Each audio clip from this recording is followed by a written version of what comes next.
Hello, everybody. Welcome to another Good Gut Live. I'm very excited to be here. This is a favorite topic. This is a topic that, as a registered dietitian, we know a lot about, we learn a lot about, we, especially early on in our career, discuss and really converse about with patients. And still to this day, many patients have lots of questions regarding food labels. And really, the only food labels that matter is the title of today's Good Gut Live. And again, the benefit of you watching Good Gut live on YouTube or wherever you're watching it live is you can interact. So put your questions down below. If you're watching this or listening to this later on the Good Gut Live podcast, wherever you find podcasts, thank you so much. I'll do my best to explain any visuals that I show today. We do have some visuals, and we can always add more as well because there's a lot to discuss. But the goal of today is to walk you through the way we shop for food, essentially, the way we step into a grocery store.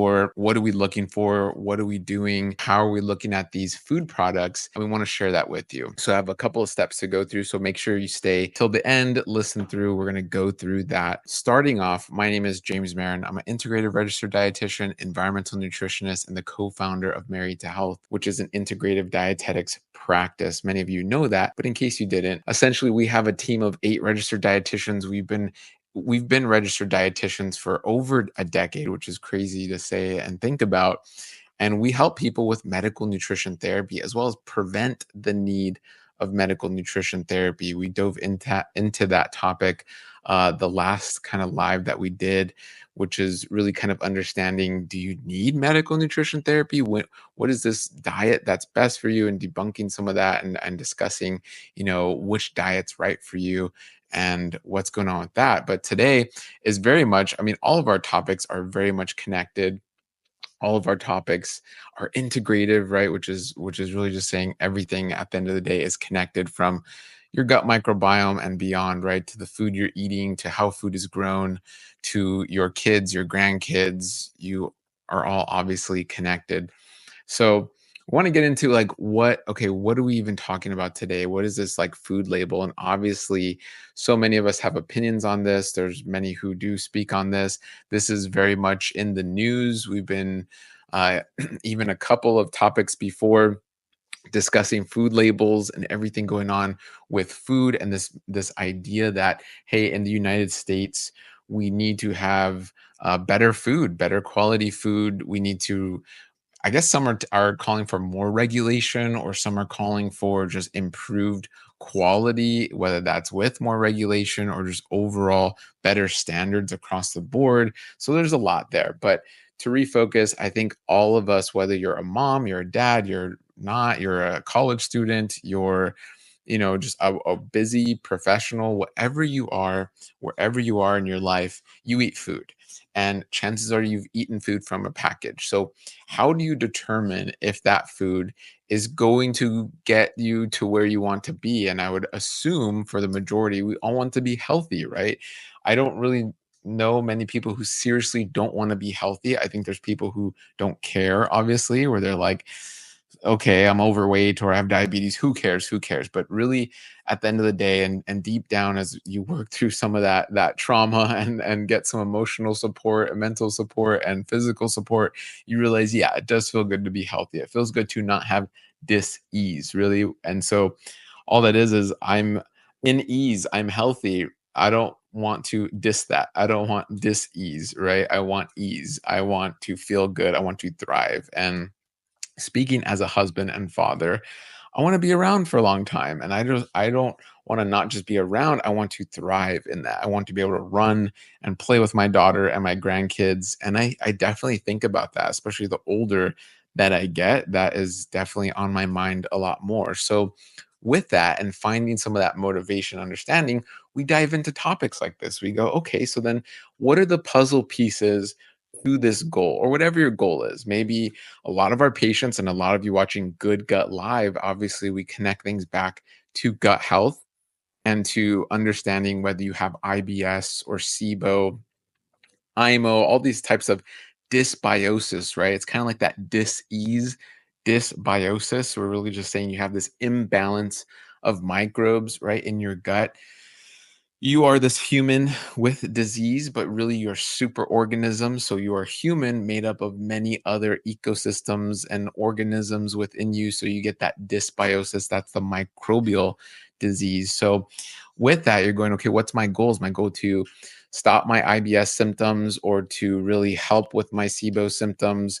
Is my goal to really overcome my type 2 diabetes, my heart disease, which is all very much possible, right? So, a lot of these things are possible. Now, I will say as disclaimer, this is not medical advice. I know we have disclaimers down below and disclaimers through our website and things like that. But I always need to say, obviously, this isn't individual medical advice. Obviously, this isn't to say, we're all the same and we can all just follow the same advice.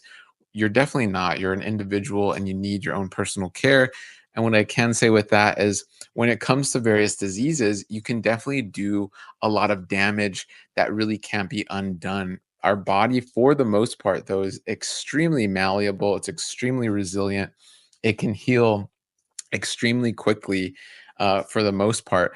But yeah, when you get past a certain age, when you do enough damage for decades and decades and decades, we're not, I tend to think of superheroes, right? Like Wolverine, or like we don't have these regenerative superhero powers, right? We're obviously not that, although our body is amazing. So I do want to say yes, for the most part, and for most chronic diseases, they can be overcome. You can overcome the symptoms. You can go into remission, cure, whatever you want to say. But we've seen it happen. There's lots of evidence to show it happens. And again, I pull this all back to whatever your goal is for this, there are steps, right? And part of the steps is how you grocery shop. How are you then looking at the foods? What are you looking at? And what is there for you to go off of? And I do have to say, whether you agree um or not with what's going on, I know it can get political. I know it can, everything is political, unfortunately. I mean, that's just politics, but politics does shape our food, it shapes our agriculture systems, it even shapes health professionals. We have to abide by certain policies and regulations, even for our RD credentialing and licensing and all of that. So politics affects MDs, RDs, RNs, our food, our infrastructure, everything. So, you know, I would hope that we do and we continue in this momentum of a push of a better food system, a healthier food system. Our overall goal and what's encompassed in our tagline, Heal with Each Meal, is this idea of making health and healing the default. And unfortunately, that hasn't been the case. I won't go all into that. I've gone into that previously. I believe it was a episode we did on food systems. And that should be, by the time you're listening to this on the podcast, it should be on the podcast already if it's not. But I went into all that in our food systems and really how we got to this place where being unhealthy is kind of the default. It's way easier to be unhealthy than it is to be healthy, right? For the most part, it takes a lot more effort to be healthy. Or what I should say is, it takes a little bit more effort to kind of put yourself on the healthy path. But once you're there, and I can speak from experience, it's a lot easier than to go on the other path of a negative or like an unhealthy default. Okay, if that makes sense. So yes, so let's get into it. I do want to say what a blessing food labels are. And really, I know a lot of us, especially if you're younger, I know the younger generation I see, whether my daughter's very young, she's 9, but even those who are in college right now, I feel like they've just grown up in this modern era, and even myself, where it's just like, yeah, food labels. Yeah, they've always been there. Yeah, it's our food. You go to the grocery store and pick up a can of food, and boom, you have it, and that's all you need to know. Well, that wasn't always the case, right? Food labels are fairly new, I would say. It's new, especially the modern food labels that we have today. It's really amazing to see. It's health professionals like myself and beyond who have been really advocating and pushing healthy policy to be transparent, because food companies didn't have to be transparent before. We didn't There was a time when they didn't have to list their ingredients and put calories and all these and vitamins and minerals and fats and all. They didn't have to do that. It was just like, here's a can of peas, like there you go, it's peas, that's what's in it. And that's, at the time, probably all that was in it. And as time went on, there were other things that you can put in those canapes that you didn't have to disclose, but it was really because of advocacy, because of transparency, because we live in a country where we do promote freedom and health freedom for the most part, despite what many may think, for the most part, we do have this transparency.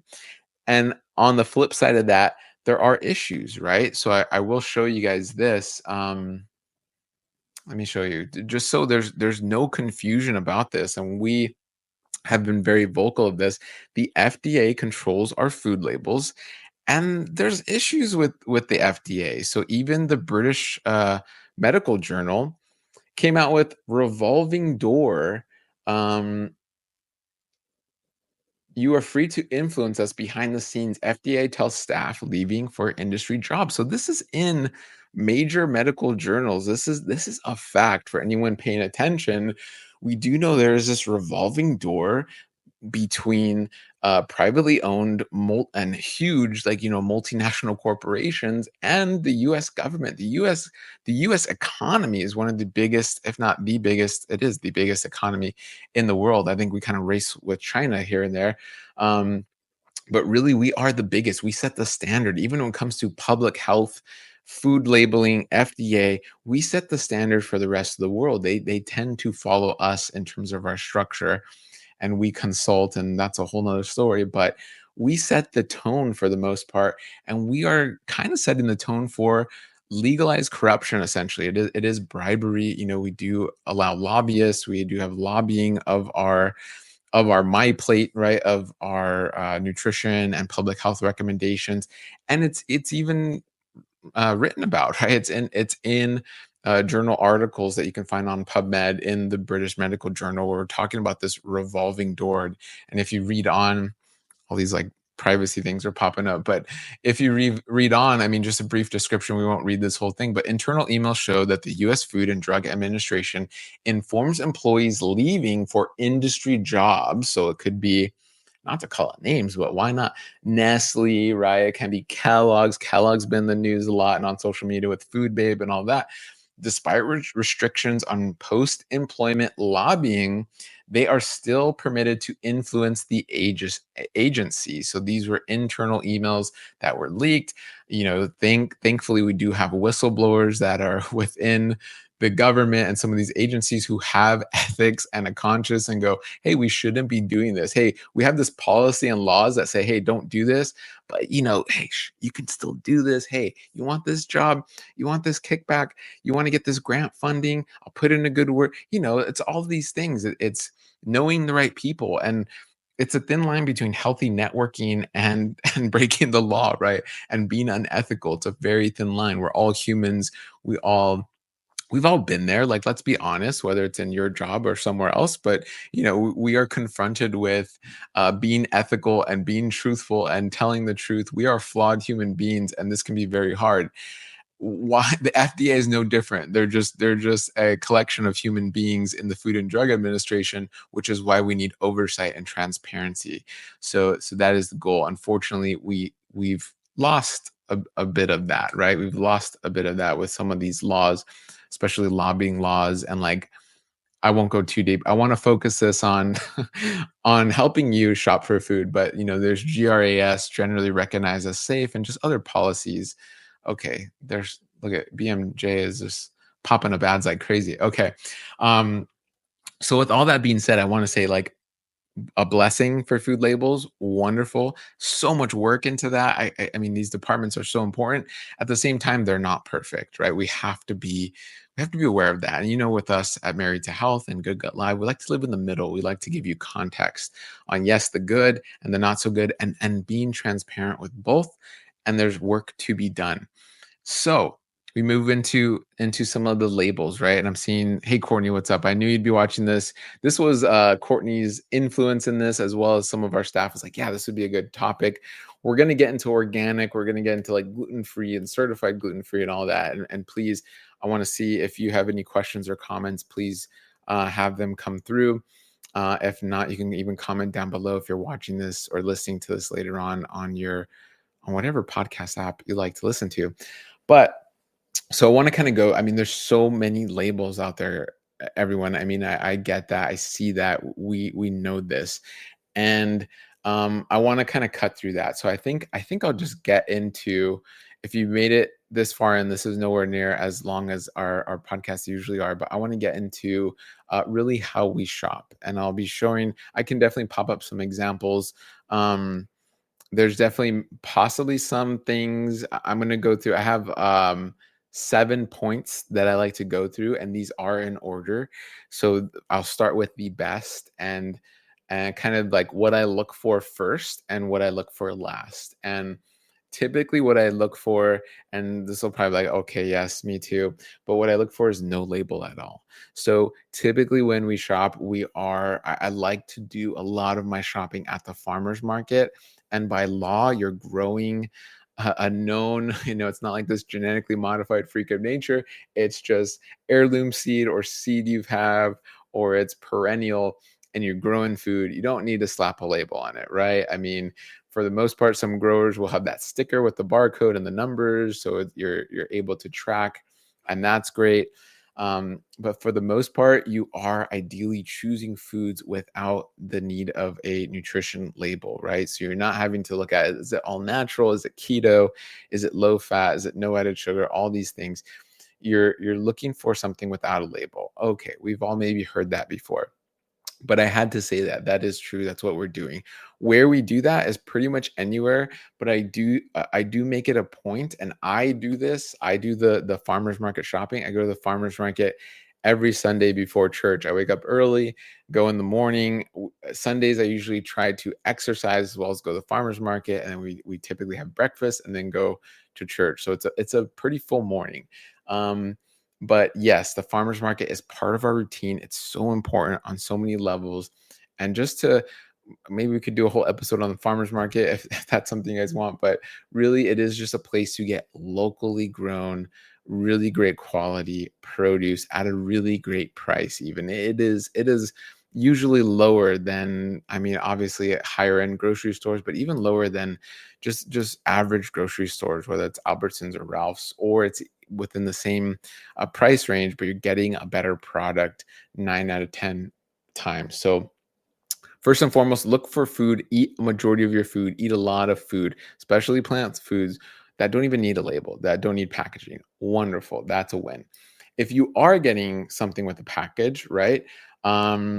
If you are getting, whether it's a full on already done frozen meal, if you're getting a soup, if you're getting just a single ingredient like a can of peas or green beans, or whatever it is, you're looking at the ingredients. That's the next biggest thing, right? So you're looking at ingredients. I want to pull up.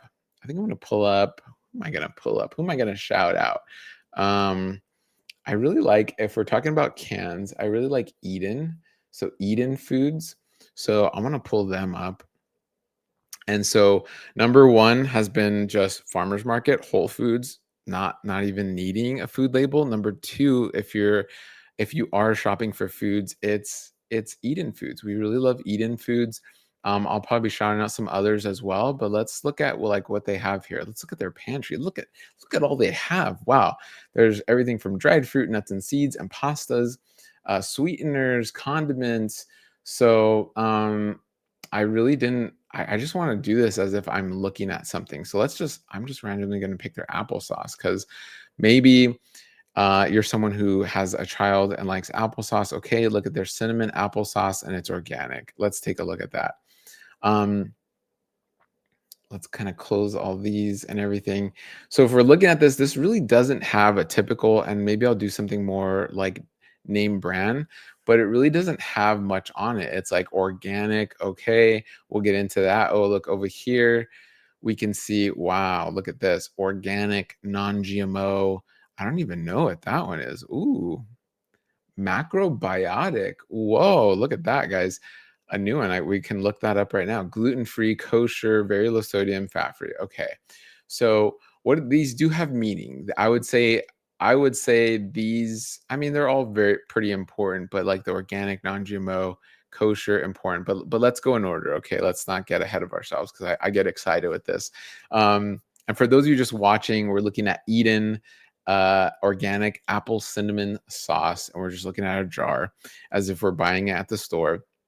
And so I said, obviously, first thing, whole foods. Second thing, I'm looking at ingredients. So the ingredients here are organic apples, organic cinnamon. That's what I would hope would be in organic cinnamon applesauce, right? That's what we're seeing is organic apples, organic cinnamon. Wonderful, right? That's great. Okay.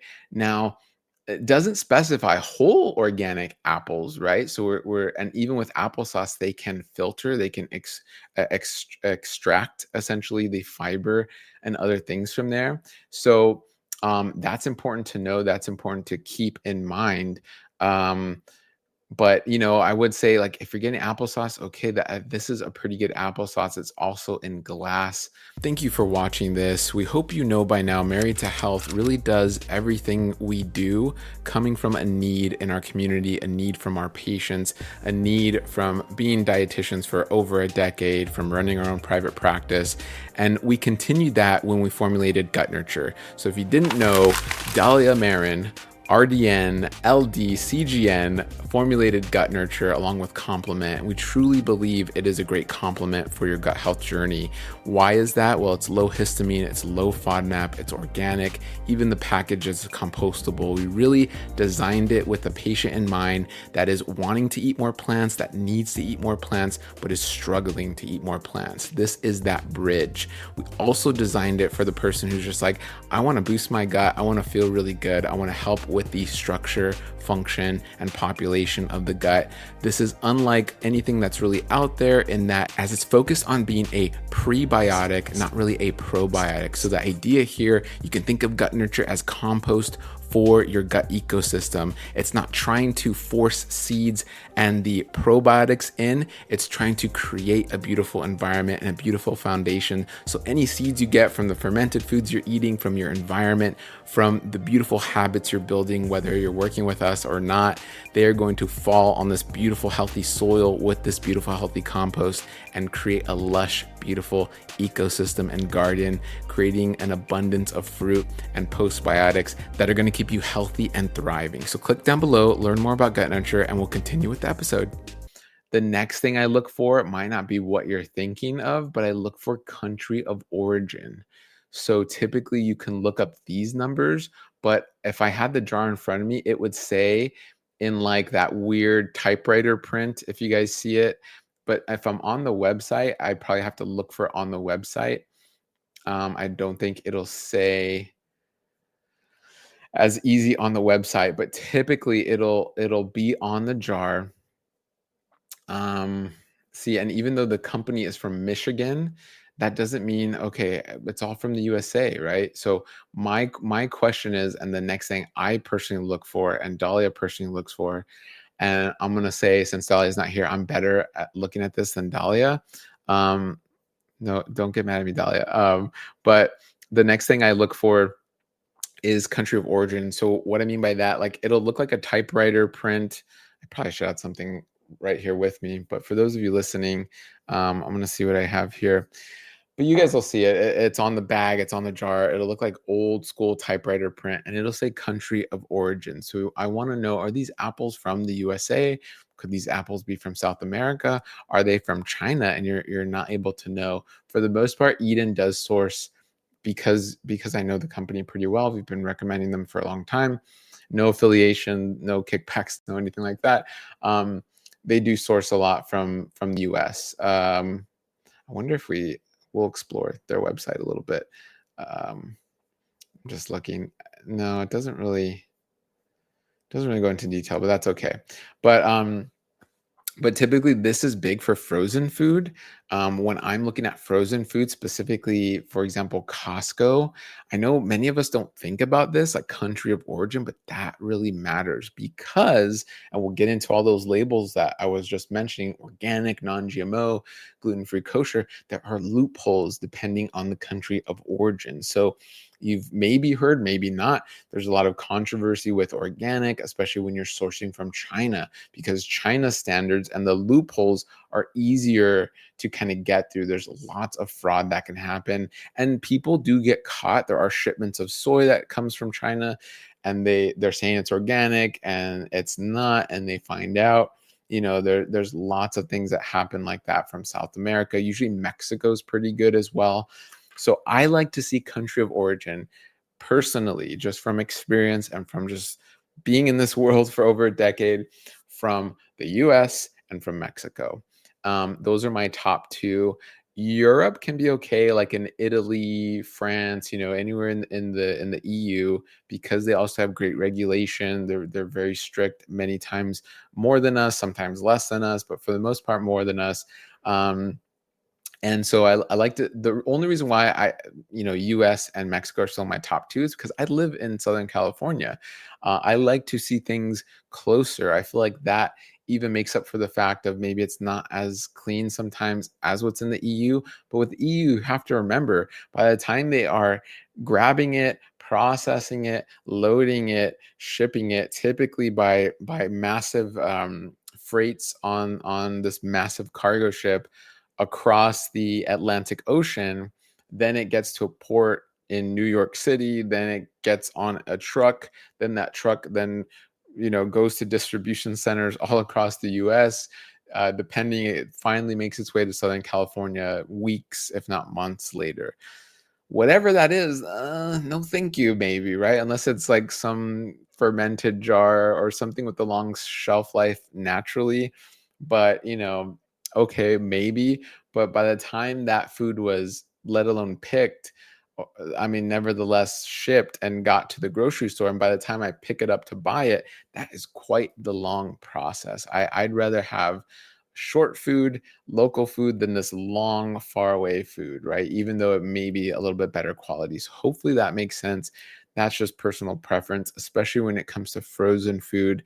I've seen frozen foods at Costco that I've seen this bag of frozen cherry. Everything looks good. Frozen cherries. It's just cherries in the ingredients. It's organic, even certified organic. Great, but it's from Israel. Like, why? Wow, that has been on quite the journey. I don't even know how it still looks like a cherry. And every once in a while, you get a frozen fruit where you're like, this tastes like it went bad a long time ago and just froze. Like, that happens as well. For the most part, they're flash freezing and it's okay, but that happens. So many, I don't think look at this, but again, it is in my top three, right? So top three, the third being country of origin. That is huge. What I don't think a lot of people look at. Okay. So that is huge. Next, we now move into number four, which is looking at the food label. So I will look at the nutrition facts. As far as the food label here, we're going to go back to our applesauce analogy, or not example, not analogy. Let me pull it back up. Boom. Okay. So back to our applesauce. So the next thing I'm looking at, I'm moving to the actual nutrition facts here. The nutrition facts controlled by the FDA here in the United States. Okay, so what am I looking at next? So number four on the list would be added sugar for me. That's what I'm looking at, especially when it comes to applesauce. Now, for those who've been doing this a long time and and many of our listeners are advanced, you already know, well, the ingredients I didn't see anything of sugar, so I know there's no added sugar. And right, and this is even fairly new with added sugar, where we're required, or companies are required to show the added sugar amount. So we're not seeing it here. So pretty much what it's saying without saying is all of the sugar you're seeing, you are seeing 12 grams of sugar, but that's just the sugar found in those apples, right? That is just apple sugar. They're not adding sugar. And trust me, many apple sauces you will find will add sugar. Okay, so it's very important. Apple sauces, pasta sauces, frozen, I mean, so many things add sugar. Why? Because sugar keeps you hungrier. Sugar makes you addicted. We know this, right? There's the bliss point. There's more and more studies coming out where many industry, let's say advisors or front groups will be like, no, food isn't addictive. No, it's not. But it's like, okay, we know enough now. We've been around the block long enough. We've seen at least preliminary research and better research coming out to know that's not the case. Food can be addictive, especially as we process it. Added sugar, added fat, added salt. are factors in that, right? We've talked about the bliss point before, which is the trifecta of those three things coming together to make this. I mean, guys, I'm human too. I know this. I know I like to consider myself pretty healthy, but man, when there's a food you really love, they're like, oh, I'm craving that slice of pizza. Even if it is like plant-based, gluten-free pizza, it still has sugar, salt, and fat. And when you get that combination right, it's delicious, right? Whether that is a bag of chips or pizza, whatever it is, it's like makes me salivate just thinking about it because we are wired that way. We like these foods, we like these tastes, we like these flavors. So anyway, added sugar is my next one. Ideally, you're getting no added sugar. Okay, is the goal for when we're talking about everyday eating, everyday food. No added sugar, and you'll know that one by the ingredients, which is why it was before this, and two, in the U.S. we're showing added sugar. So if there's a ton of the added sugar, you don't want that. That is not great. So then in looking at that, okay, so it has total sugar. Okay, that's what you'd find in the apple. However, the next number 5 most important thing, and this is still very important. They're all very important. These are what we look at, what we feel is really great to look at, would be a carb to fiber ratio. If you've been following us, I think we have posted for sure videos on this with other food products we really enjoy that have great carb to fiber ratio. I might pull some up. Why not? While we're looking at this, but we're looking still at this Eden organic applesauce example. And let me know if you're familiar with the carb to fiber ratio. If you're listening to this later, comment. If you're live, comment and let me know if you're familiar, if you've heard of the carb to fiber ratio. This is huge and this is very important. As you know, we do take obviously a gut-centered focus. We do love gut health and we feel that is the nexus of all health on the planet. So fiber is very important. And trust me, there are other important aspects, but fiber is very important. I'm going to pull up another example as well to show you a really good carb to fiber ratio in another product. But so if you're looking here at this applesauce, and for those that are just listening, what you're seeing is the nutrition facts. You're seeing in this example, and I'm seeing Courtney. I'm so excited about this breakdown. Reading labels makes my head spin. Hopefully, I'm not making your head spin. And again, you don't have to do all these. I'm just showing you what I look at, and we're going to summarize it at the end. I'm going to give you some key takeaways, but really, this is how we look at food. And again, once you practice this, once you get in the swing of it, it helps you be healthy. It's it's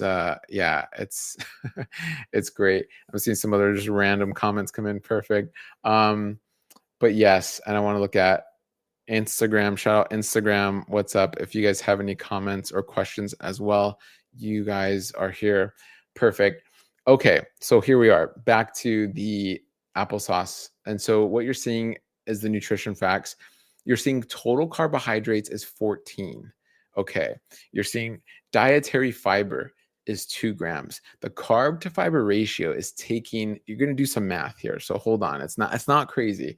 You're going to take the total carbohydrates divided by the dietary fiber. If that number, so what you get from doing that simple division, if that number is 5 or below, you have an excellent, likely whole food ingredient, fiber-rich food, right? Wonderful. 10, 5 to 10, if that number is. So in this instance, right, 14 divided by 2, you have 7. It's not bad. So even if it's 10 or below, obviously 5 or below is excellent. So then anywhere 10 to 5 is still okay. It's still good. It's maybe not as great as it could be, but it's still pretty good. Anything 10 and above, and let's show you an example of that. You know what? I'm going to pull that up as well. I'm going to pull up something that I see lots of kids eating. So why not? Let's do one of those examples I see lots of kids eating, and see what I haven't looked at it before, guys. This is Good Gut Live. We are live, so I'm not even going to see what it is, but I see a lot of kids eating this. So this one's okay. This applesauce is okay. What's happening when we're making applesauce and what the company's doing is they're likely extracting a lot of the core and the fiber and the skin. So you're losing a lot of fiber. But still overall for an applesauce, this is pretty good. A 7 is pretty good. It's pretty close to a 5. You're getting fiber. You're not getting tons of sugar and tons of added sugar. You're still getting great potassium and other minerals. So this is a great product. This applesauce is great. Let's look at something maybe a little more ideal. What I'm looking at, I'm here with Amy's organic soups. So this, especially when we get super busy. Oh my gosh! And look at all the labels they have there. Oh, we're gonna go into that. That's a lot. But so what we're looking at is the carb to fiber ratio. Let's look at Amy's lentil soup and let's look at their carb to fiber ratio. And should we go per container? Yeah, why not? Let's go per container. So this is per container. This is just a serving. So there's one can serving size per container. What are they talking about? One serving per container. Okay. Oh, per cup maybe because it's more than a cup. Okay. Anyway, let's do this. So we're going to do some math. So this, for it being a soup, and this is a lentil soup, and there's many soups that do not reach this carb to fiber ratio, 33 divided by 6 is roughly, it's like 5.2, I think. 5.23, something like that, right? I won't get out a calculator because it's roughly 5. So this is excellent carb to fiber ratio. You're getting lots of fiber in this. So if I'd look, I know we're doing we're not doing the ingredients per se, but if I probably look at these ingredients, the first ingredient are lentils, which you would hope would be the ingredients. Okay, the first ingredient is some water and then lentils. Great. So for the most part, you're getting fiber-rich lentils, and then next is celery and carrots. So you're getting lots of great fiber-rich plants, which is why this carb to fiber ratio is great. Let's look at something I see a lot of kids eating. So let me know if you have questions on the carb to fiber ratio. Again, if you're watching this later, comment with any questions you have. But that is, I'm blanking what number we were. 1, 2, 3, 4, 5. So that was number 5. 2 more to go, guys.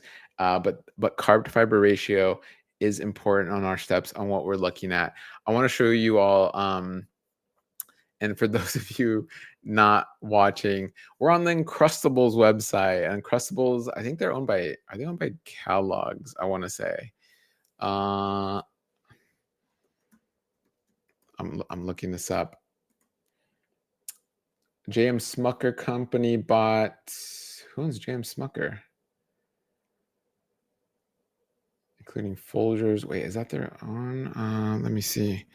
I gotta know this now.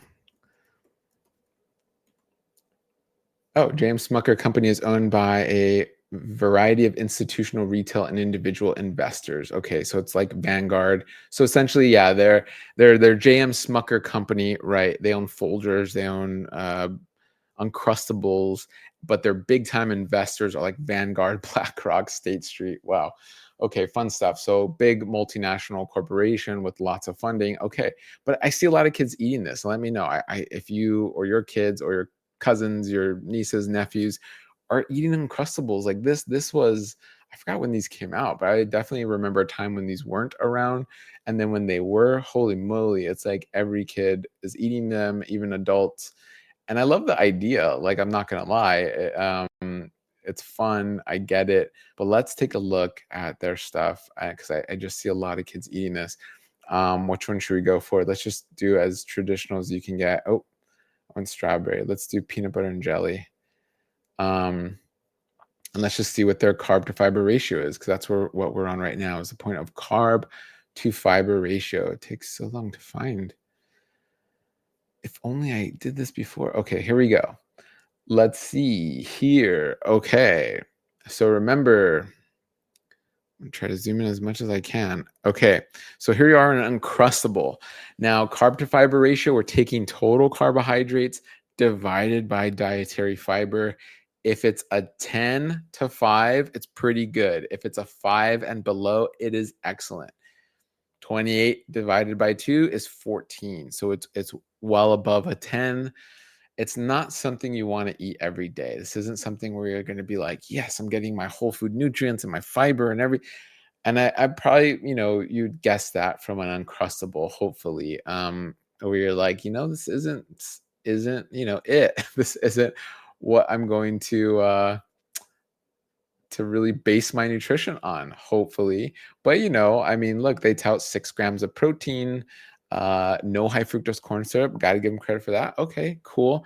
But the carb to fiber ratio just isn't there compared to even applesauce, compared to other options from Amy's. And I'm sure if you made got a high quality bread and a great whole food peanut butter, and you can even we love to just put a date in fruit and you can smash it up and you got your own jam right there. That would give you a great carb to fiber ratio, amazing nutrients. You'd feel full longer. All these boxes are checked, and boom, you'd be good. You'd be solid, right? So that is much, much better. Okay, we're moving on. So hopefully carb to fiber ratio, you understand a little bit. So we're going to number 6. Number 6, what we're looking for is protein. So if we go back, let's go back to applesauce. Applesauce is not going to have protein, right? So am I going to eat applesauce? I might throw it in a baked good where there is protein. I might use it as I mean, honestly, what do I use applesauce for? I use it in baking. I really just don't eat applesauce. Sometimes my daughter used to love applesauce. Little kids love applesauce. For me as an adult who I love to get my protein, my plant protein. Yeah, not where it's at unless it's in a baked good. And typically we're baking like protein pancakes or protein bites, and maybe we'll throw some applesauce in. Let's look at the other examples we were showing. And for those that are just listening, we went from the applesauce, which had 0 grams of protein. Now we're going to Amy's, which has 9 grams of protein. So not bad, but if you're looking at, if this is your meal, I typically like, and again, we can get into calculations, but shorthand, I like to get no less than 10 grams of protein for whatever item or meal I'm eating. Ideally, in a meal, I'm getting 15 plus grams of protein. And really, I like to get 20 just because I'm typically eating about 4 meals a day. And so that's giving me 80 grams of protein with some snacks. And if I do a shake or something, and I'm pretty active, I like to exercise 5 or 6 days a week. I like to maintain muscle mass. I'm a guy. I like to lift heavy things. Not saying women can't lift heavy things. So obviously, protein requirements differ, but that's why I want to put an emphasis on protein. I feel like I know we still put an emphasis on protein, but I want to put an emphasis on whole food plant protein. I want to put an emphasis on clean plant protein.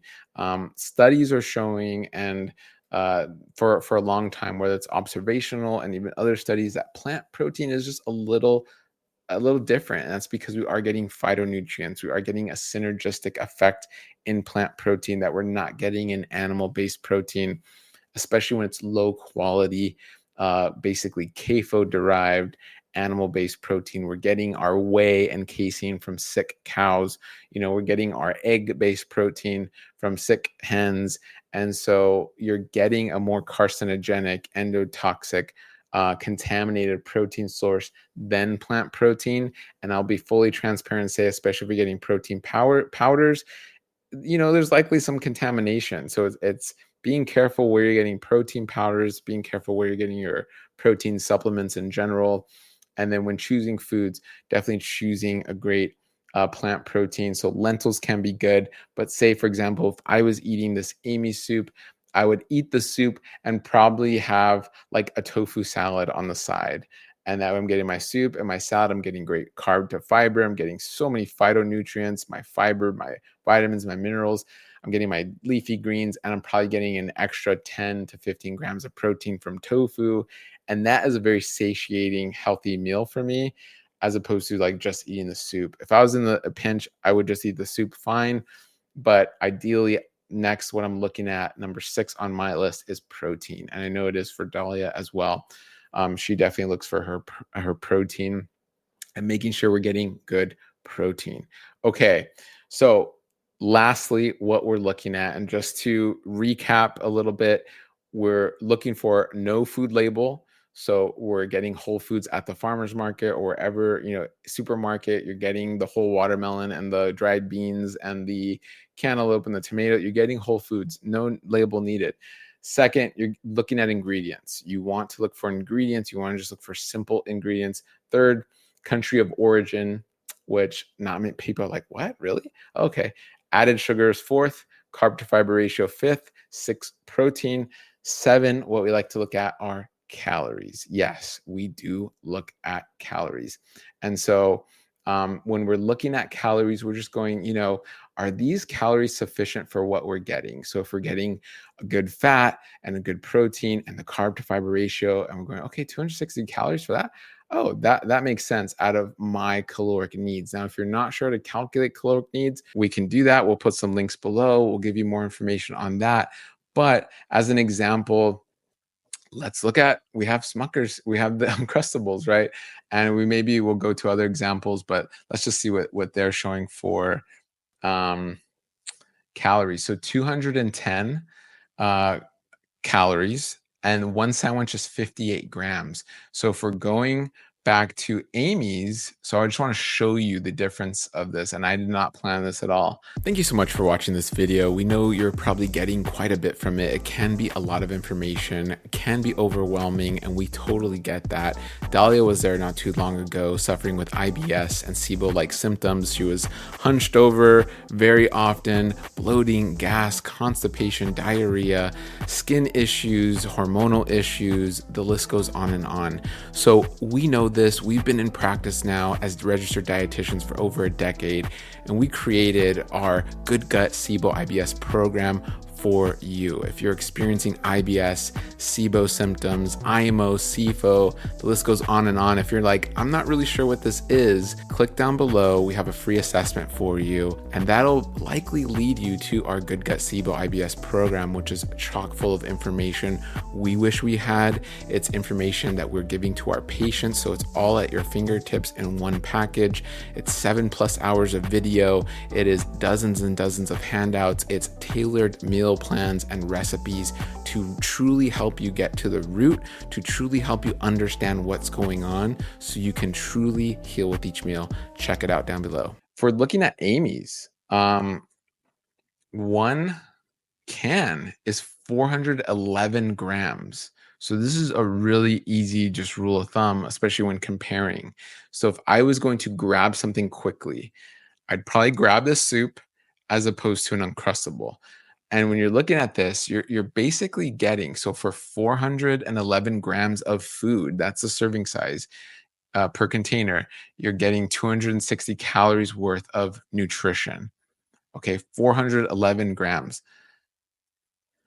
For 58 grams. So literally the other one is about 8 times, roughly, if I'm doing my math correctly, 8 times, roughly 8 times as big, and or I should say, this is the Uncrustables 8 times smaller. So you're getting 8 times less of the amount of food for roughly the same calories. So not only, and this is typically what we see. So surprise, surprise, what we were looking at going through the list from top to bottom, if you're using, eating whole foods and added sugar and country of origin, if you're doing all these things, by the time you get down to calories, you're getting a highly nutritious item, whether it's a snack or a food, without this excess calories. So it's great. It's going to provide you the satiety, the nutrition, the overall energy without excess energy. So in this case, I could eat 8 times the food for the same amount of energy, and that's all calories are just, it's a unit of energy. It's how quickly can we boil a certain amount of water, and that's how we measure a calorie. And so in this case, you're getting a lot of calories for 8 times less food when you're comparing it to a lentil soup from Amy's, right? So ideally, we've given Layla lentil soup to take to school. So you can give your kids an Uncrustable to take to school, a lentil soup. Something more comparable, is obviously making your own sandwich at home. I don't really know like a store-bought sandwich like an Uncrustable, but literally, I mean, we make Layla peanut butter and jelly sandwiches at school, or for school, and we just make them at home. And you can even do that beforehand. Again, I know everyone's in different situations, has different time constraints and restraints, so I totally get that. But overall, if you're choosing an Uncrustable or not, just going through these steps that we outlined, right? These 6 steps that we outlined, and really just asking yourself, right? Am I doing this on a daily basis? What is good to do on a daily basis? Sorry, 7 steps. What is good to do on a daily basis? What am I looking at when I'm shopping? And then the rest of the stuff there, like the certified organic, like the non-GMO, is great, but you notice that wasn't on our list, right? I will say certified organic is great. I'd probably put that at number 8 because I'm really just going to the bare minimum here. I'm really just going to, like, people need to eat, people need to find food no matter how much money you make or where you live. These are my 7 points of finding just great food no matter who you are, where you are. If I had to put a number 8, it would be, yes, choosing organic. I'm adding a bonus. It would be choosing organic. And if you can, certified regenerative organic is the newest label. So that is very important as well. And that is because above the non-GMO, even above certified organic, certified regenerative organic is important because it's protecting the soil. It's saying that not only is this food going to be the most nutritious possible for you as the human, but it's going to be the most beneficial for the environment in which it's grown. So very important. That's where we're moving to. That's what's so important, where we're all moving to in the future. And it's important that we support that if you can. And even if you are getting certified organic, that is still helping the soil.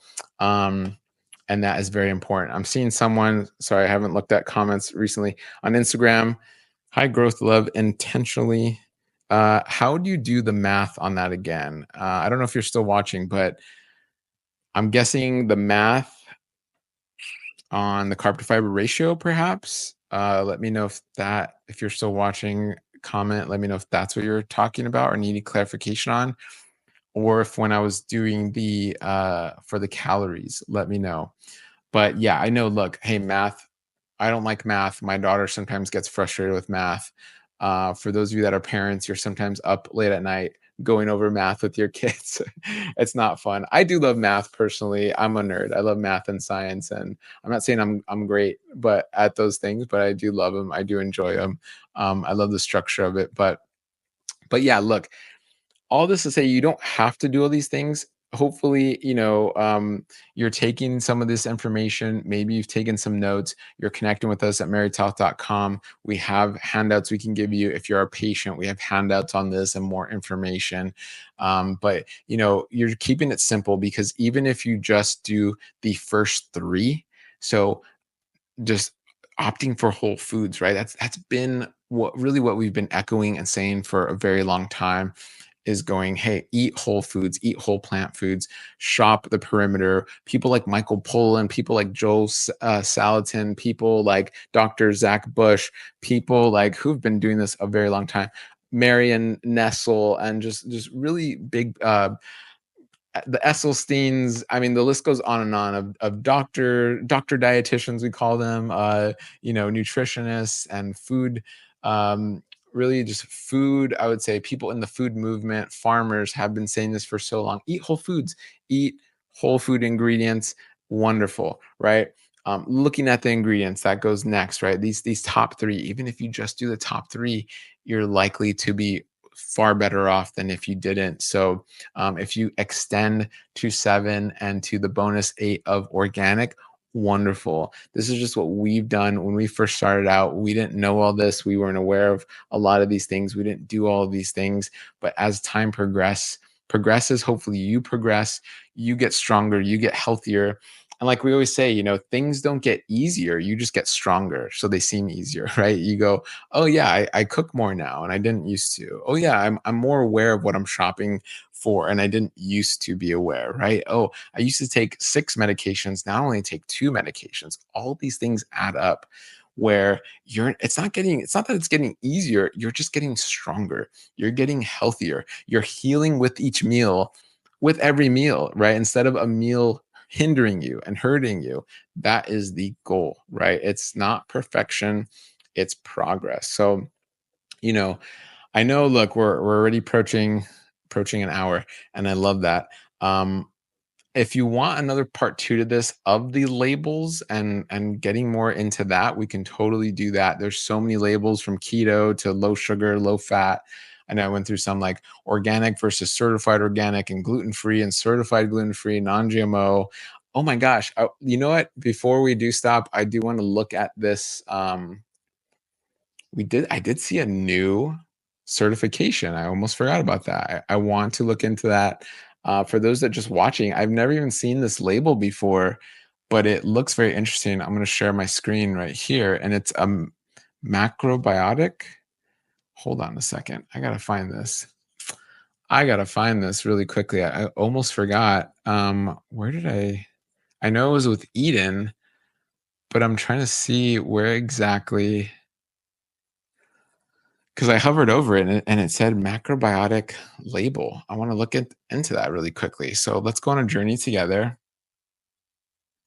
I think it was my macrobiotic label, maybe.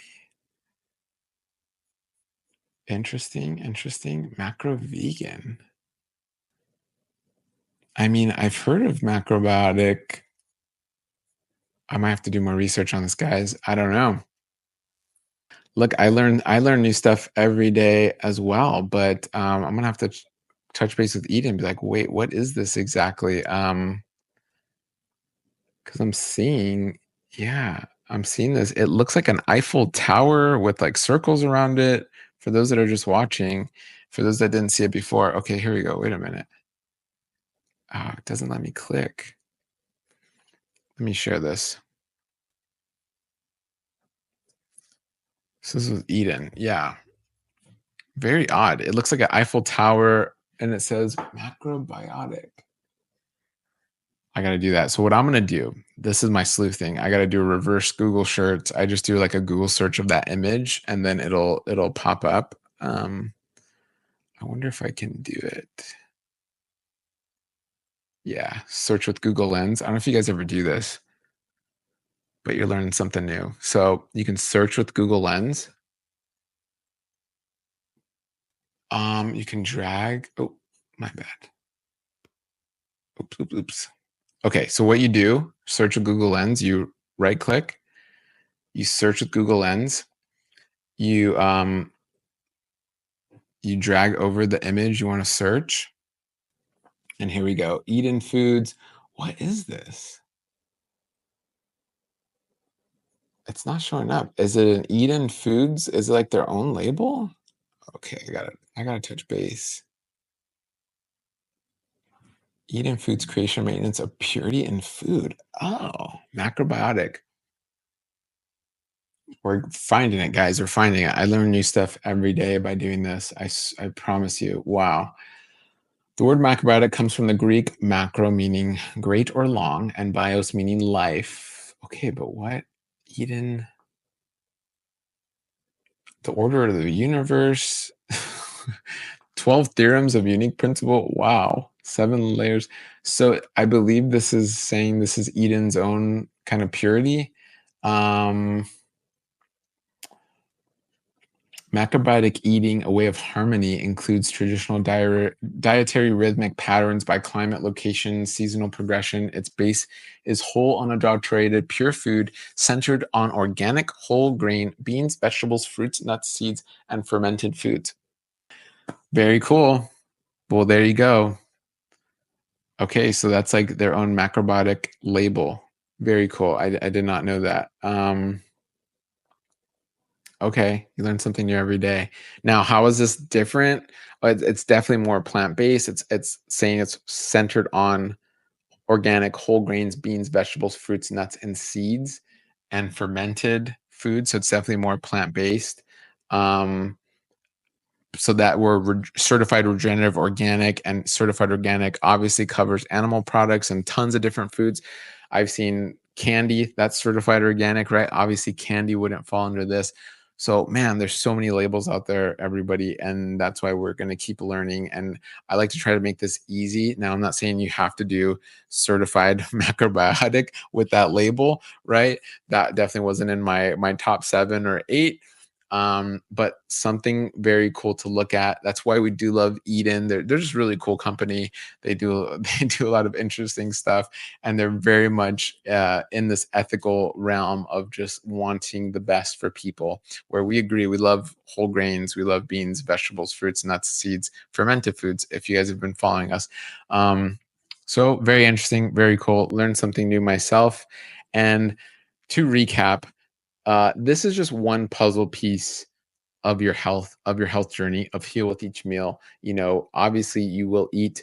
I don't know how you shop. Everyone shops differently, but for the most part, if you're an average American or you're an average person in the world, depending where you live, you go to some sort of center or grocery store or Costco or Food Mart, bazaar, farmers market, whatever it is, and you're getting food. So hopefully a lot of these tips we've given to you applies to you. You can use these. Please share this episode. Please comment down below. Please like, subscribe, leave us a review if you're listening to this on Spotify or Apple or iHeartRadio, and let us know if this is helpful.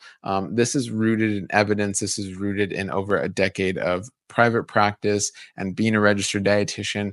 These are just great things to look for, great things to practice. Again, it's not about perfection, it's just about progress and understanding what your goal is. Now, things will get very different if you have SIBO. Things can be a little bit different if you have diabetes or heart disease. For the most part, these things apply, but there are some tweaks along the way.